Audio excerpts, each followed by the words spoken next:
그 다음에요, 이제 소송의 종료 끝나고 다수 당사자 소송 사이에 이제 객관적 병합인데, 요거는 요번에 봄에 시험에 냈었던 거예요.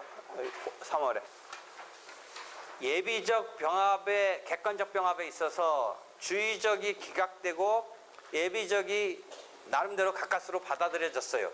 그렇기 때문에 원고는 예비적 받아들여진 것에 대해서 그냥 만족하고 항소를 안 했고, 피고는 예비적 부분 인정된 것에 대해서 항소를 피고만이 했을 때, 항소심에서 오히려 예비적 청구의 그 심증이 오히려 번복돼야 되는 상황이 있을 때 주의적 청구 부분으로 올라가서 심리를 해줘야 되느냐 부분의 쟁점이에요. 교과서적인 쟁점은 상황은 어떻게 됐느냐? 소를 변경한 거예요. 추가로. 그렇죠? 우리가 일반적으로 변경을 한다라고 하는 뉘앙스는 교체하는 류의 뉘앙스만 딱 떠올리는데, 추가하는 것도 이 소송법에서는 변경인 거예요. 그러니까 언뜻 일반적인 용어로는, 뉘앙스로는 교체하는 적인 것만 자꾸 변경 생각하는데, 그러면 잘 이해가 안 되는데, 우리 소송법에서 말하는 변경은 추가도 애초에 1이라는 것에서 1 플러스 2가 된 것도 우리는 변경의 의미로 보는 거예요. 그게 주체가 그렇든 객체가 그렇든.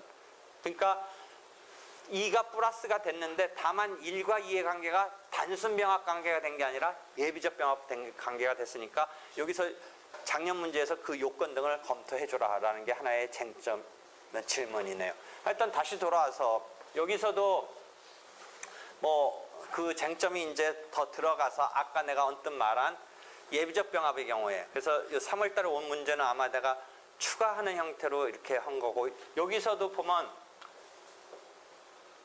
돈 빌려준 어떤 관계가 조금 희미하달까? 팀이해요. 그래가지고 이게 대여금으로 간 건지 뭐 해가지고 또 하나 제3자가 등장해서 제3자가 빌려간 건지, 중간에가 조금 이리저리 뭔가 확실하지 않게 뭔가 가져갔는데, 이게 을한테 빌려준 건지 병이 빌려간 것을 을이 이렇게 중개한 거 비슷한 상황이 돼서 거기에 조금 농간을 부린 건지, 뭔가 애매한 사안에 이런 사안을, 실제 사안인데 있어가지고 이 사람이 지금 대여금 청구를 했다가 만만치가 않으니까 다시 손해배상 청구로 예비적 청구를 했었어요.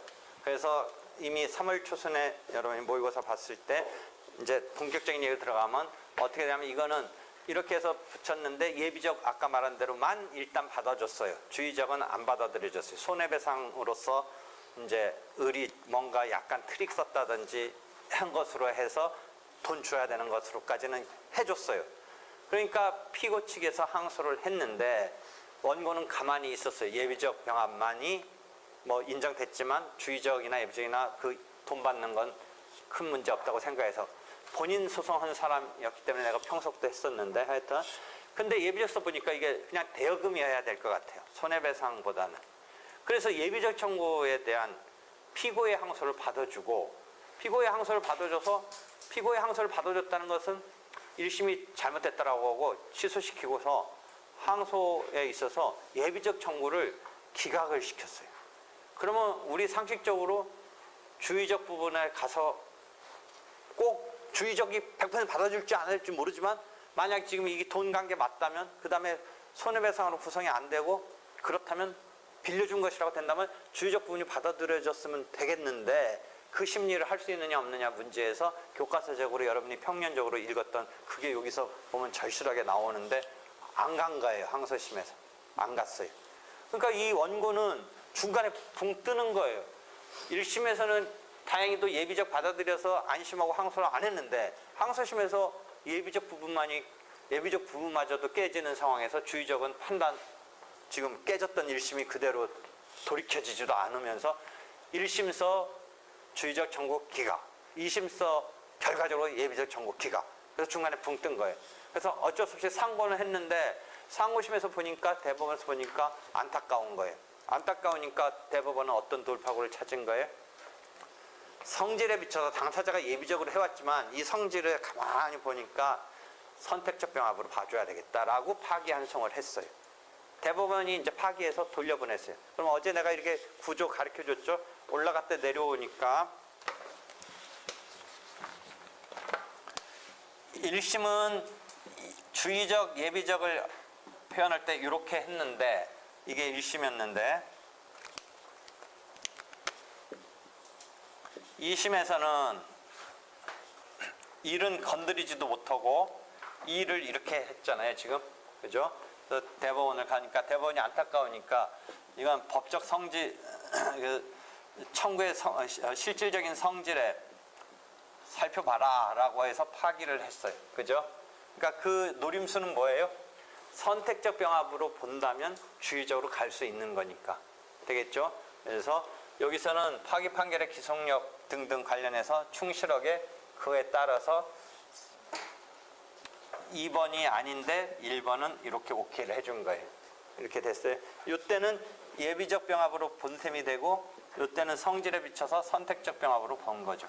이해되겠죠? 지금 이것을 3월 초순에 시험 안 봤을 때는 모르는데 이걸 뭐 그때 정도로 또 자세하게 지금 할 틈은 없으니까 일단 또 질문하세요. 그런 상황이었어요. 뭔가 내 나름대로 얘기도 있었고 뭐 여러 가지 할 얘기가 있었는데 그것까지 오늘은 더는 안 할게요. 이미 했었어요. 여기 질문요. 그 중간에 들어가서 예비 청구하는 추가적 청구하는 게 아니라 그 애초에 처음에 부진정 예비로 했을 경우는 그 당사자 의사에 의해서 원래는 양립 가능한데도 예비적으로 할 수 그러니까 있는 나는 거잖아요. 그 양립 가능한 거라도 당사자 의사를 어느 정도 당사자가 그렇게 내오는 데 대해서 어떤 의도인지는 몰라도 필요성이 있을 수 있기 때문에 그것에 따르라라는 게 내 입장인데 지금 이 판례에 의하면 어찌됐든 법적 성질, 그 성질에 비춰서 해라. 그거는 애초에 처음에 원시적으로 묶어서 해서 그렇게 판단하고 이거는 중간에 들어가는 거라서 다르게 판단하는 거예요. 꼭 그런 거 저런 것까지는 안 나타나요. 그럼 그때도 질문을 하는 것 같은데 그럼 애초에 청구했을 때 법원이 어떻게 했었어야 되느냐? 애초에 당사자가 예비적으로 내왔어도 무시하고 선택적이라고 생각해서 해야 되느냐? 꼭 그럴 것 같지는 않은데 하여튼 뭐 그런 의문까지도 그때도 질문도 있었고 그랬던 것 같아요. 다만 2002년도 등등 판례에는 약간 혼선이 있는 그런 지금 상황인데 이게 뭐 확고하게 어떤 입장을 내비친 것 같지는 않고 잠정적으로 그래도 가장 최근 판례에서는 표현이 정확히 어떻게 됐냐면 실질적으로 살펴서 그 성질을 살펴서 병합 청구의 성질을 기준으로 살펴서 해야 된다라는 하여튼 최근에 여러분이 교과서에서 본 부진정 예비적 병합이라고 하는 선택적 병합으로 청구할 수 있는 양립할 수 있는 청구를 순수한 단순 병합될 것까지를 예비적으로 한 것까지를 뭐 인정할 수는 없겠지만 선택적 청구라는 건 어떤 특수한 경우거든요. 그런 정도에 있어서 양립하는 경우이다. 그러니까 양립할 수 없는 경우만에 이제 이게 예비적으로 하는데 선택적은 기본적으로 특수한 경우로서 우리가 소송물 이론 등 관련해서 하는 건데 그런 경우에 양립한다라고 했을 때 이 사람들이 그것을 갖다가 예비적으로 내왔을 때 그 당사자의 의사에 따라서 그 전제로 해줘야 되냐 아니냐인데 나는 당사자가 해온 것을 존중해야 된다는 거고 과거 판례도 그런 경향의 판례도 있는 것으로 나는 보인다. 그런 등등을 한 거죠. 그 처음에 만약에 당사자 의사로 선택적 예비적으로 선택적으로 해야 되는 건데 예비적으로 병합을 해서 소제기를 했어요. 근데 대법원이 이건 선택적이라고 판단을 하면 그 처분권주의 위반이 일 수도 있죠.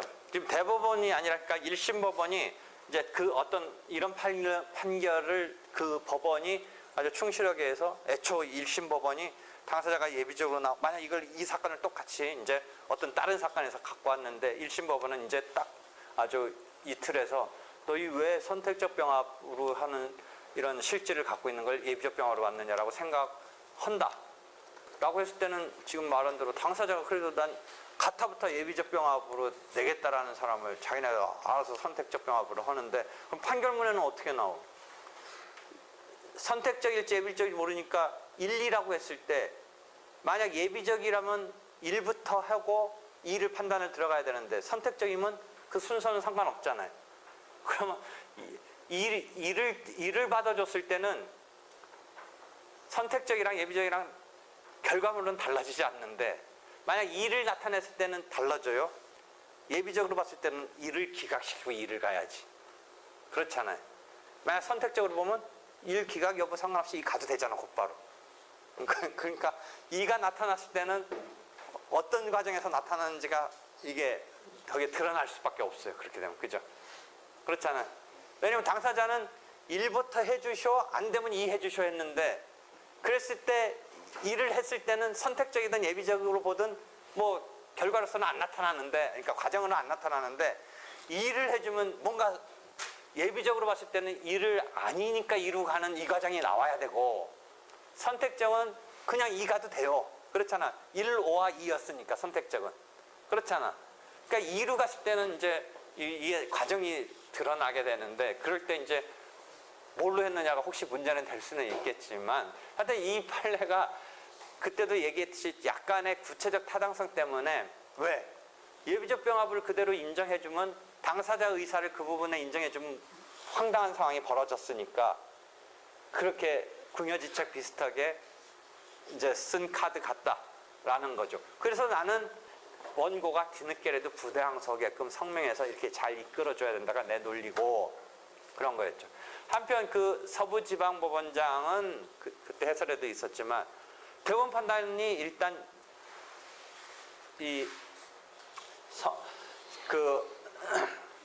어딨어요?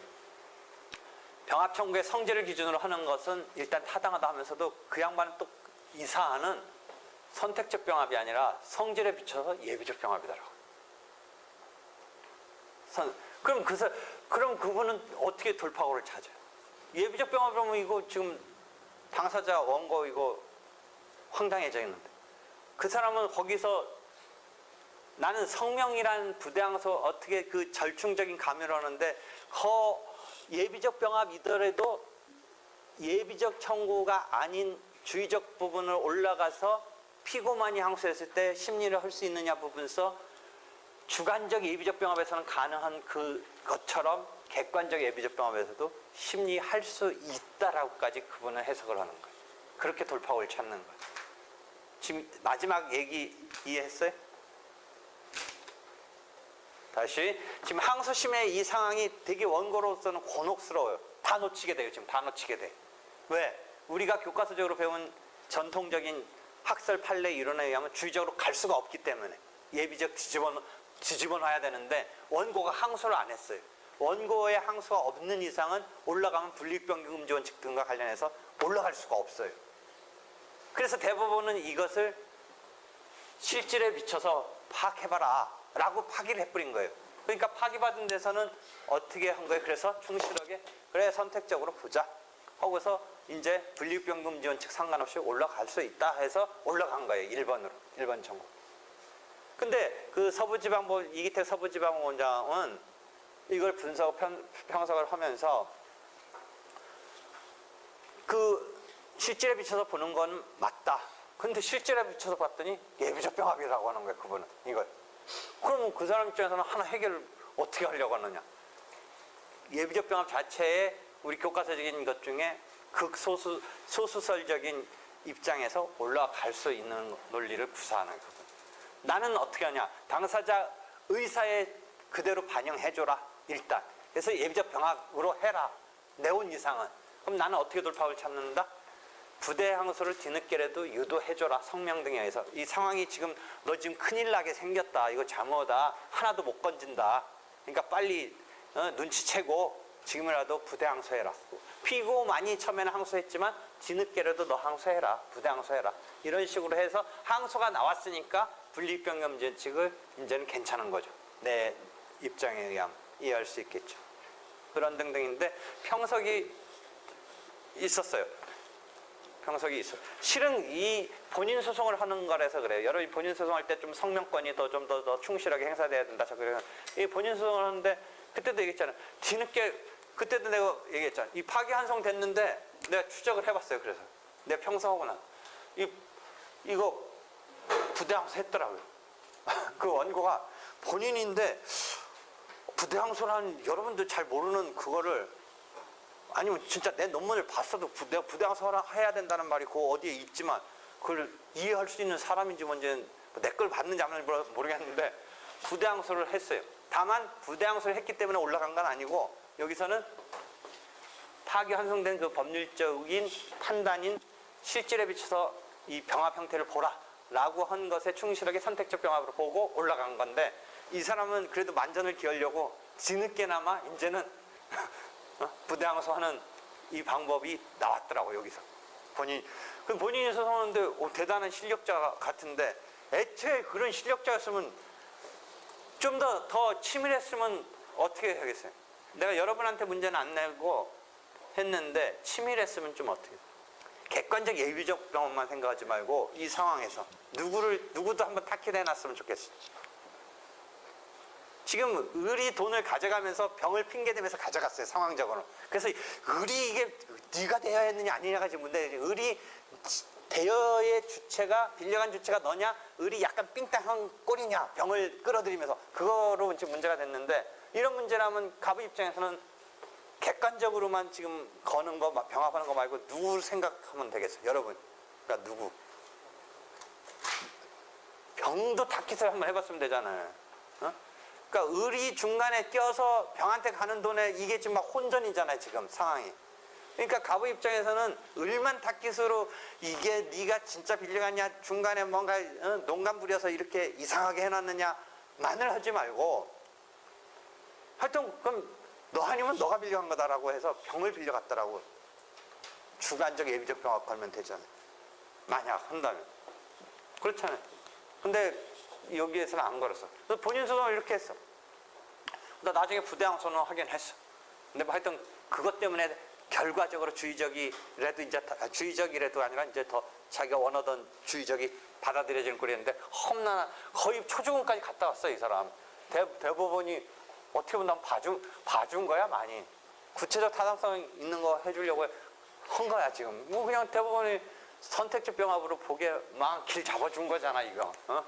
당사자 예비적 병합 막 무대뽀로 밀어붙이면서 자기가 소송 테크닉도 없고 우리 민사법 5년씩 해도 잘 안 되는 건데 혼자 해보겠다고 했는 이거 혼자 안 하고 뒤에 법무사가 껴있을 확률이 있어. 본인 소송의 대부분은 아까 합의부 사건 변호사 강제주 설명하면서 합의부 사건의 경우는 변호사가 아까 말한 대로 어느 한쪽의 경우 주로 양쪽이 붙고 피고 쪽만 붙는 경우는 많지는 않아. 원고도 안 붙었으면 피고도 안 붙이는 경우지 원고는 안 붙어오는데 피고가 붙이는 이 경우는 원고 안 붙였는데 피고는 붙어 있어 이 사건은. 그러니까 이 본인 소송한테 잘 가서 뒤집어 놨다가 다시 뭐 우여곡절이 생겼는데 보통은 원고 측만 붙는 비율이 이제 있고 피고 측만이 붙는 비율은 좀 낮는데 그 세 개를 합쳐서 합의부 사건은 한 60% 정도 가까이 붙어. 그러니까 내가 아까 변호사 강제주의를 하려면 그래도 이미 변호사가 상당수 붙어있는 그 부분서 합의부부터 하자가 내 논리야. 아까 상고심 하겠다 그거예요. 그러면 소액 사건 같은 경우와 합의부 사건이 아닌 단독 사건. 소액 사건은 사건으로서는 제일 많은데 변호사가 선임된 게 금액적으로 2천만 원 정도니까 그렇기도 하고 막 여러 가지 사건의 금액은 작다고 그래서 꼭 사건이 간단한 건 아니지만 그래도 뭐 간단할 가능성이 좀 많고 하니까 소액 사건은 변호사가 1%도 안 붙어 있어. 근데 그럼 그게 다 본인이 하느냐? 아무리 금액적으로 뭐 500만 원, 700만 원 사건은 법무사가 배후에서 서면 작성해 주는 거야. 법무사. 객관적 병합에 대해서 지금 여러분이 평면적으로 봤던 거를 이 실제 사건을 놓고 이게 좀 생동감 있게 볼 수 있는 그런 판례가 나왔어요. 그 다음에 또 여러분이 이제 궁금해 한다든지 답답한 거는 그럼 답안을 만약 이런 류에 어떻게 쓰느냐 그거에 대해서는 내가 괜히 혼돈을 준 셈이 돼서 그렇긴 한데 알아서 어떻게 처리하고 일단 이해를 하세요. 이해를. 내가 볼 때는 뭐 판례가 꼭 정리된 것 같진 않고 요거는 요 상황에서 어쩔 수 없이 이런 판단을 했다고 보이고 또 앞으로는 어떻게 될지는 모르겠어요. 어떤 이것을 통해서 어떤 룰이 정해졌다라고 딱 말은 못 하겠어요. 내가 다만 우리가 갖고 있는 지금 문제의식, 그 다음에 거기서 등장하는 법리를 자기 나름대로 소화하고 이해하는 그 정도만으로 이 상황을 이용한달까? 자기가 학습의 용도로만 하도록 하세요. 그 다음에 요거는 2012년 거긴 한데 보세요. 채권자 취소 소송이 이제 경제가 어려워지면 많이 등장해요.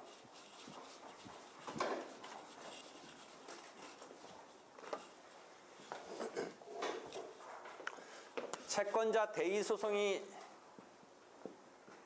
갑에 의해서 병한테 을을 중간에 채무자 끼고 있는데 또 다른 정의 을의 채권자 정의 채권자 소송을 내는 이런 상황도 이제 많이 여러분이 익숙할 거예요.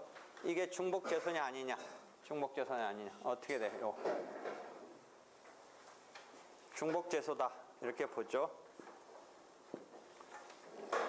그 다음에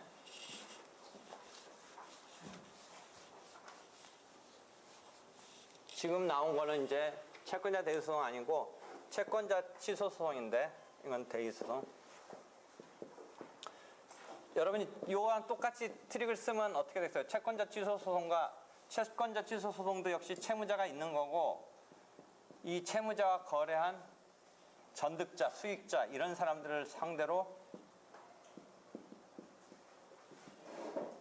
사회행위에 대해서 취소하고 원상회복시키는 이런 소송 형태죠. 그런데 이 채무자에 대한 또 다른 채권자가 이 거래에 대해서 역시 취소 소송 내는 이런 틀, 지금 요거랑 대칭되는 거예요. 이런 틀 어때요? 중복재소예요, 아니에요? 이 틀은 아니다라고 하죠. 요건 중복재소네요, 그죠? 요건 아니죠. 요건 취소 소송. 요 경우는 대의 소송. 됐죠? 근데 요거랑 요 사례는 또 헷갈려하지 마세요. 요거는 이 두 명의 채권자가 나오는 게 아니라 지금 나온 거는 요 취소 소송에 있어서 자기가 뭔가 돈 받을 거 있는데 이 돈 받을 것을 1+2로 주장하는 이런 상황이에요. 지금 나온 판례는. 그러니까 이게 동일한 사건 속에서 청구 단위의 변경이 있었던 게 아니고 어떤 동일한 사건 속에서 공격을 주장을 두 종류로 들어간 거다. 그렇게 본 거죠. 이해하겠어요? 지금 보세요. 피보존 채권을 변경하는 것이 소의 변경에 해당하는지 여부, 소극이죠. 요거는 딴 데서도 많이 쓰죠. 여러분이 소라는 청구 단위의 변경인지 하나의 청구 속에서 공격방어 방법의 변경인지 뭐 이런 거 따질 때 신소송물 이론 구소물을 따질 때도 등장하는 개념 등 잘 생각해 보세요. 예컨대 손해배상 청구를 하면서 이것을 아까도 좀 하나 나왔던 그런 개념에 부당이득, 뭐 불법행위 있었지만 우리가 제일 많이 하는 게 손해배상에 있어서 뭐였어요? 민법 750조 불법행위로 기해서 손해배상 청구하는 경우도 있고 계약책임 불이행으로 390조 민법에서 손해배상 청구하는 경우가 있는데 구소송물 이론은 이게 하나의 심판 대상으로 보고 공격방어 방법의 복수에 불과하다 이렇게 보는 거죠. 반면 신소송물 이론은 이게 하나하나가 각각이 하나의 청구가 되고 그래서 청구가 병합된 건데 다만 이게 완벽한 별개의 청구로 보는 건 아니니까 선택적 병합이라는 개념으로 우리가 보기도 하는 그 개념의 신소송물 이론에서의 그런 논리. 그거와 관련되는데 여기서 채권자 취소 소송에서는 여기가 자기가 받을 거 이것에서 이거의 변경은 추가, 아까 말했던 변경의 개념은 꼭 교체만 생각하지 말라고 그랬죠. 추가도 변경인데 그럼 변경의 개념 속에서 소변경이냐? 그건 아니라는 거죠. 이거는 또 다른 채권자 취소 소송을 내는 또 다른 채권자가 내는 게 아니라 동일한 어떤 채권자 입장에서 자기가 돈 받을 게 1이라는 주장을 하다가 2라는 주장을 추가한다든지 뭐 하는 거예요. 그러니까 소변경 개념으로서는 아니다. 그 얘기를 한 거고. 그 다음에 피보존 채권을 달리해서 이중으로 제기하는 경우는 소송물이 그러니까 동일한 거죠. 뒤집어서 앞에 하고 뒤에 하고 논리적으로 맞는 얘기를 하고 있는 거죠. 지금 1번에서 소변경이 아닌 거인 거고 그 다음에 2번에서는 그러면 소송물이 동일한 것 속에서의 문제니까 중복재소란 문제가 아니죠. 그렇죠? 이해할 수 있죠. 그러니까 1번과 2번은 논리적으로 맞는 얘기를 하고 있는 거예요. 그게 엇박자나면 자기가 지금 이게 모순되는 거예요. 거기서 만약 1번과 2번은 같은 논리에서 나오는 얘기를 하는 거예요. 그렇죠? 그다음에 3번은 전수나 후소 중 어느 하나가 승계 참가 신청에서 이루어진 경우에도 마찬가지이다. 뭐 이런 거고 뭐 쭉 해서 확정 판결의 기판력은 직권조사 사항이다 이런 얘기고 그다음에 저번 때 우리가 소송 요건, 기판력 이런 거는 이제 사실심 변론 종결 이후에 상고심에서 참가할 수 있느냐 뭐 등등 해서 원칙적으로는 우리가 사실심 변론 종결을 기준으로 하지만 특이한 경우에 참고, 참작도 하는 경우 나온다 뭐 그 얘기했던 그런 상황이 됐는데 여기서 포인트는 1번과 2번 채권자 취소 소송 요거가 혹시 별도의 채권자 취소 소송을 별도의 채권자가 내는 경우하고 함께 헷갈리지 말고 이해하도록 하세요. 이 판례는 지금. 그다음에 채권자 취소 소송은 조금 이 경제가 뭐 한 상태에서 빈번해지는 건데 그래도 자주 나오니까 이제는 처음에는 좀 대의 소송 정도 말고 취소 소송까지는 잘 안 다뤘는데 이쪽 로스쿨 같은 데서는 되게 빈번히 다루는 그 상황이에요. 상황이 그런지는 알고 있으세요? 요 경우는 미관행인데 원래 채권자가 채무자가 냈던 소송에 참가를 한 거예요. 그런 상태에서 다시 또 채권자 대의 소송을 내고 그런 상태에서 막 번지는데 갑이 을한테 돈 받을 게 있는데 이 갑에 대해서 병이 또 돈 받을 게 있네요.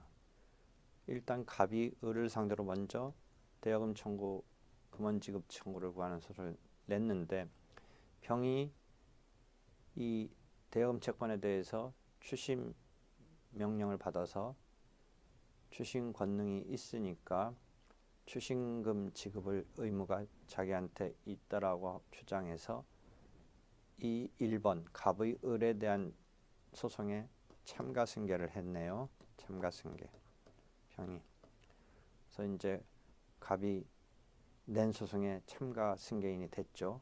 그렇게 되면 원래 갑의 을에 대한 이 사건소는 어떻게 되느냐? 갑은 이제 당사 적격이 없게 되죠. 갑은 당사 적격이 없으니까 이게 부적법 각하돼야 되죠. 부적법 각하. 판례 이론에 의해서 갑은 당사 적격이 없죠. 한편 병은 이제 참가 승계를 한 뒤에 소송을 추가합니다. 자기가 갑으로부터 이번은 추심이 아니라 양수받았다 해서 양수인의 입장에서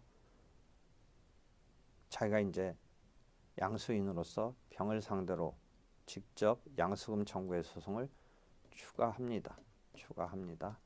소를. 그런 상태에서 이제 항소심까지 가게 됐는데 항소심에서 이번엔 다시 병이 갑의 자기 채권을 대의해서 채권자 대의권에게서 을을 상대로 대의소송을 냅니다. 대의소송을 내니까 보시죠. 여기 대의소송을 내게 됩니다.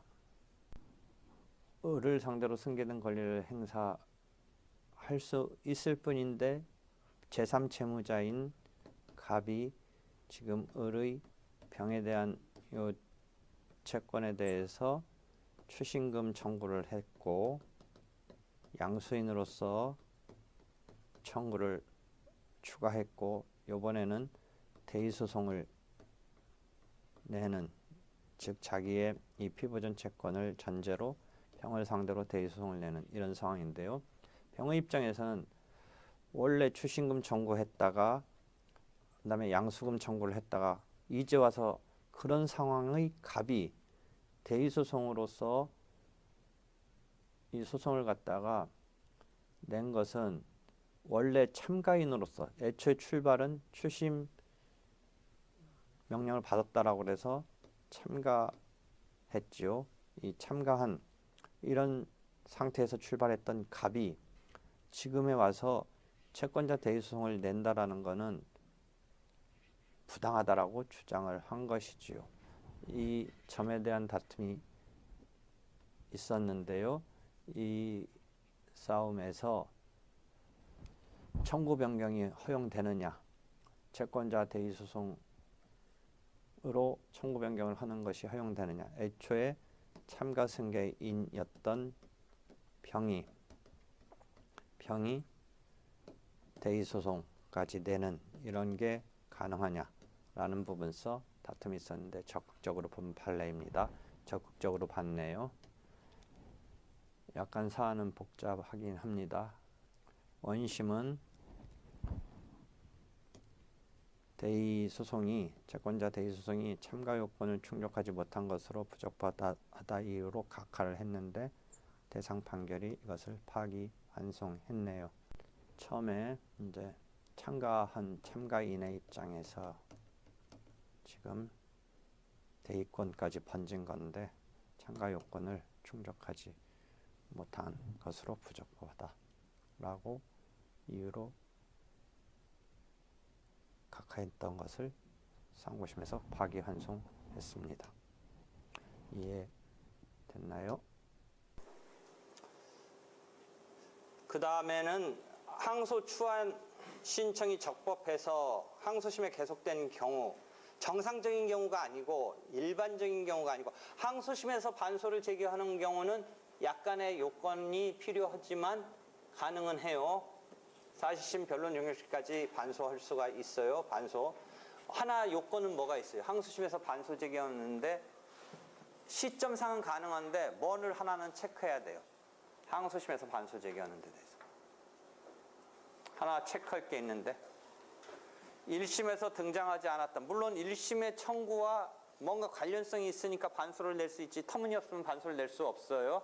그렇죠? 그러니까 반소를 내에 있어서는 이제 뭔가 요건이 269조인가에 가서 보면 반소의 요건에서 원고의 청구와의 관련성 내지는 방어 방법과의 어떤 관련성 등등은 있어야 돼요. 269조인가요? 맞나요? 그러니까 원고 청구에 대해서 피고 입장에서 나름의 청구를 치고 들어가는데 무조건은 안 돼요. 무조건은. 다시 돌아와서 항소심에서는 이제 반소를 제기한다라는 부분에서 그런 관련 관계가 있다는 전제하에, 그 다음에 시점상도 이제 사심 계속 이르면 괜찮은데 뭐가 하나 필요해요? 뭐가 하나 필요해? 항소심에서 반소 제기할 때. 뭐가 신급의 이익과 관련해서 412조인가요? 몇 조예요? 그 조문은 지금 269조 반소에 있는 게 아니라 항소심, 상소심에 가서 떨어져 있으니까 조문 찾기가 힘든데 기본 출발은 뭐예요? 반소로 등장하는 거가 한 신급이 누락되어 있는 셈으로 항소심에 등장하니까 신급의 이익 때문에 그 점에 대해서 신급의 이익을 고려해 줬을 때 두 가지 풀어나가는 방법은 뭐예요? 그 불이익 받는 자가 오케이를 해주면 돼요. 불이익 받는 자가 오케이. 또 하나는 본소와의 연관성 때문에 사실상 독립적인 청구이긴 하지만 1심의 방어 방법으로 공방이 펼쳐졌던, 청구로서는 아니지만 방어 방법으로 펼쳐졌던 것을 이제는 방어 방법으로 펼쳤던 것만으로 막아내더라도 기판력은 안 생기잖아요. 이유 중에 판단은 기판력이 안 생기니까 그 입장에서는 본격적으로 청구 단위로 해서 확실히 못 받겠다라고 항소심에서 내는 경우 등에 있어서는 이미 1심에서 방어 방법으로서 충분히 심리가 됐으면 신급의 이익이라는 부분을 무시할 정도로 됐으면 무시해도 되겠다. 그런 두 가지가 412조의 그 이유죠. 그래서 그 무시할 정도의 충분한 심리가 됐다라는 건 사실은 2002년도 민사소송법 만들어질 때 조문에 넣는데 그 이전에는 판례법적이랄까 학설법적으로 인정됐던 상황을 판례로 넣고 그런 원리에서 이해해보면 이해할 수 있는 내용이에요. 이건 그거하고는 상관없는 거고 하여튼 그런 것까지 했는데 정상적인 소송이 아니라